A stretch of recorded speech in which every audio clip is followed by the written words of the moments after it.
நீங்க தொடவே கூடாத 3 நடராஜ சிலைகள் மீறி தொட்டீங்கன்னா மரணம் நிச்சயம். 3வது இடத்துல கர்ப்ப விக்கிர சிலை. இந்த சிலை இப்ப எங்க இருக்குன்னு யாருக்குமே தெரியல. இந்த சிலை 28,000 வருஷத்துக்கு முன்னாடி செஞ்சிருக்காங்க. இந்த சிலையை நீங்க ஒரு 10 நாள் தண்ணியில ஊற வச்சு அந்த தண்ணியை குடிச்சீங்கன்னா நீங்க 100, 200, 300 வருஷம் வரைக்கும் உயிர் வாழ முடியும். அவ்வளோ சக்தியோட இந்த சிலை ஜப்பான்ல இருந்து அமெரிக்கா போயிருக்கு. அமெரிக்கா போய் அந்த சிலை தொலைஞ்சி போயிடுச்சு. ஆனா முத இந்த சிலை இந்தியாவில தான் காணாம போயிருக்கு. உலகத்திலே ரொம்ப மர்மமான சிலையில இந்த சிலை தான் நம்பர் 1 இடத்துல இருக்கு. இந்த சிலையை தண்ணியில் ஊற வச்சு அந்த தண்ணியை குடிச்சு இன்னமும் பல பேர் 100கணக்கான வருஷமா உயிர் வாழ்ந்துட்டு இருக்காங்க.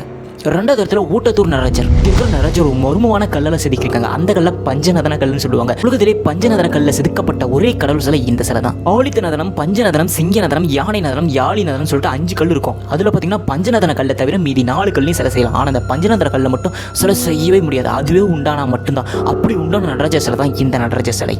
முதலிடத்துல பாத்தீங்கன்னா மரகத நடராஜர்.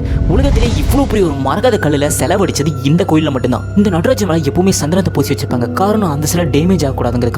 சிலையை அந்த சன்னதி விட்டு வெளியே எடுக்கவே முடியாது. காரணம் சிலையை உள்ள வச்சுட்டு தான் அதுக்கப்புறமா அந்த கோயிலே எழுப்பியிருக்காங்க. உலகத்திலே ரொம்ப விலை மதிப்பில்லாத சிலையும் அதிக மர்மமுடைய சிலை தான் இந்த மரகத நடராஜர் சிலை.